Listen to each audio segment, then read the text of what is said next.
Bismillahirrahmanirrahim. Assalamualaikum warahmatullahi wabarakatuh. Di sini saya akan menjelaskan mengenai simulasi elektromagnetik menggunakan website Java Lab. Pertama-tama kita akan membuka dulu aplikasi Java Lab yang ada di website, dan ini merupakan website yang open source ya dan gratis. Di sini kita akan memilih pada simulasi electromagnetic simulation. Nah, dikarenakan di sini kita dapat menemukan berbagai simulasi yang berbeda-beda, maka di sini kita akan menguji coba untuk simulasi pada percobaan magnet. Nah, baik, kita akan mencoba ya.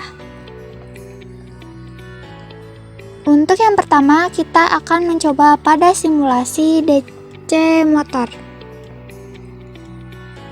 Kita akan mengatur settingan dari Java Lab ini, kita checklist semua bagiannya. Kemudian kita akan merunning dari simulasi tersebut.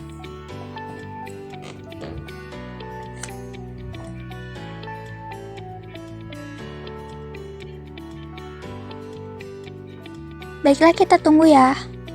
Nah, dapat kita lihat di sini DC motor akan bergerak ketika berada dalam dua magnet yang berbeda. Namun di sini kutub magnetnya itu adalah kutub yang berbeda kutubnya, yaitu antara utara dan selatan, sehingga akan menunjukkan gaya tarik-menarik. Dikarenakan adanya gaya tarik-menarik ini, maka kumparan yang berada di tengah-tengah akan bergerak, sehingga tentunya gaya listrik akan berubah menjadi gaya gerak atau energi kinetik. Selanjutnya, kita akan berpindah ke simulasi yang berikutnya. Simulasi yang berikutnya adalah pada simulasi untuk gaya Lorentz. Nah, gaya Lorentz ini sendiri dapat kita ketahui ya, bahwa ini akan menunjukkan terdapat medan magnet yang dapat ditunjukkan oleh kaidah tangan kanan. Pada gaya Lorentz ini dapat kita lihat bagaimana arah dari gaya Lorentz tersebut. Sebentar, masih di running ya untuk proses simulasinya. Kita tunggu. Nah, sudah ada. Jadi di dalam gaya Lorentz ini terdapat kawat lilitan kawat yang berada di antara magnet. Nah, di sini akan timbul berupa gaya magnet yang ada di sekitar magnet dan dapat ditunjukkan arahnya berdasarkan kaidah tangan kanan. Di sini kita bisa mengatur bagaimana pola rotasi dari sirkuit kumparan, kawat, ataupun dari sirkuit magnetnya. Sehingga ketika diputar-putar mau ke arah manapun tetap mengikuti kaidah tangan kanan, mau itu ke atas, ke kiri, ke kanan, dan sebagainya, namun tetap bersesuaian dengan kaidah tangan kanan, di mana setiap arah jari akan menunjukkan sisi yang berbeda. Untuk yang selanjutnya kita akan mencoba aplikasi pada hukum Faraday. Nah, untuk simulasi hukum Faraday ini sebenarnya yang diujikan dalam fisika ya, bukan dalam kimia, karena hukum Faraday ini ada juga yang terdapat pada ilmu kimia. Namun sayangnya sepertinya agak lemot jaringan yang ada di saya. Jadi kita tunggu sebentar ya untuk simulasi dari hukum Faraday ini.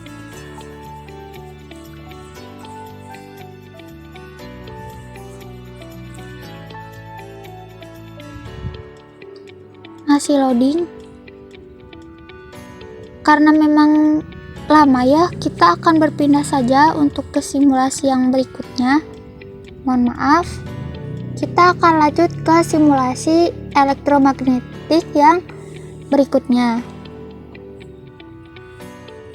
Nah, contohnya kita akan mencoba keping dieelektrik yang ada di dalam kapasitor. Nah, untuk kapasitor contohnya dapat dilihat pada gambar ya. Jadi kepingan kapasitor ini berupa dua kepingan pelat yang berbeda. Kita akan mencoba simulasinya.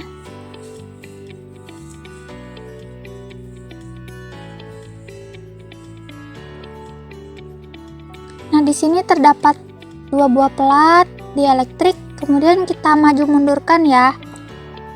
Untuk jauh antar pelatnya dan kapasitornya kita keluar masukkan, dan di sini dapat kita lihat ya bahwa muatan akan saling tarik-menarik dengan muatan yang berbeda. Muatan positif akan menarik muatan negatif, dan muatan negatif akan menarik muatan positif. Hal ini dapat menunjukkan juga bahwa muatan yang berbeda akan menunjukkan gaya saling tarik-menarik yang berada dalam dua pelat yang berbeda. Selanjutnya, kita akan mencoba simulasi dari bagaimana sih garis-garis gaya magnet yang ditunjukkan oleh dua buah muatan.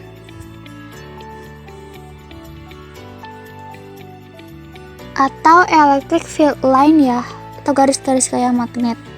Nah, di garis-garis gaya magnet ini simulasinya dapat ditunjukkan dengan simulasi pada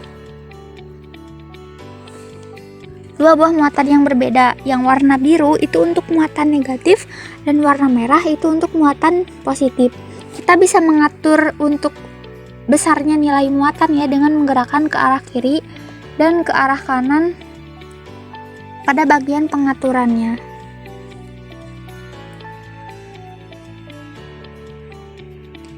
Nah, kita juga dapat melihat ya bahwa kita apabila muatannya berbeda maka akan saling tarik menarik, dan apabila muatannya sama akan saling tolak menolak. Dan untuk besar dari gaya tarik menarik atau tolak menolaknya dapat ditunjukkan dari garis-garis gaya magnet. Apabila semakin kuat maka dapat dilihat ya garis gaya magnetnya seperti apa, apabila semakin lemah juga seperti apa.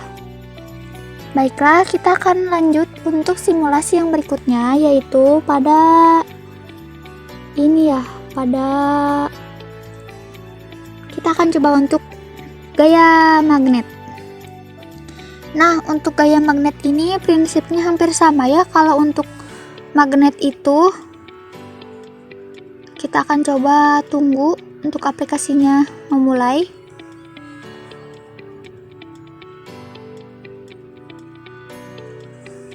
Nah, ini dia, sudah ada dua buah magnet, dua batang magnet, di mana satu magnet ini memiliki dua kutub yang berbeda, yaitu utara dan selatan. Nah, di sini kita juga bisa mengubah rotasi atau arah gerak dari magnet tersebut. Apabila kutubnya searah maka akan saling tolak-menolak, ditunjukkan dengan garis gaya magnet, dan apabila saling berlawanan kutub maka akan saling tarik-menarik. Dapat dilihat ya bahwa garis gaya magnetnya akan saling tarik-menarik. Dapat dilihat ya. Jadi kita juga dapat mengatur bagaimana sih pola rotasi pada magnet dapat mempengaruhi besarnya gaya magnet yang ditimbulkan. Selanjutnya kita akan melakukan simulasi pada hukum Faraday. Yang sebelumnya tadi kita ada kendala sinyal ya, ada kendala jaringan. Kita akan mencoba untuk hukum Faraday. Oke, bismillah. Pada hukum Faraday ini, nah, alhamdulillah sudah keluar, di mana terdapat satu buah kumparan yang dihubungkan dengan lampu, kemudian ada juga magnet. Di sini magnetnya didekatkan dan dijauhkan. Ketika didekatkan maka akan menghasilkan nyala pada lampu. Hal ini menunjukkan bahwa gaya magnet menimbulkan GGL listrik dan akan menjadikan muatan yang berada di dalam kumparan tersebut bergerak ya, sehingga lampunya akan menyala, dan ketika dijauhkan akan lampunya mati. Kurang lebih seperti itu konsep dari hukum Faraday. Sekian dari simulasi elektromagnetik yang dapat saya sampaikan menggunakan website open source Java Lab. Semoga bermanfaat. Mohon maaf apabila ada kesalahan. Wassalamualaikum warahmatullahi wabarakatuh.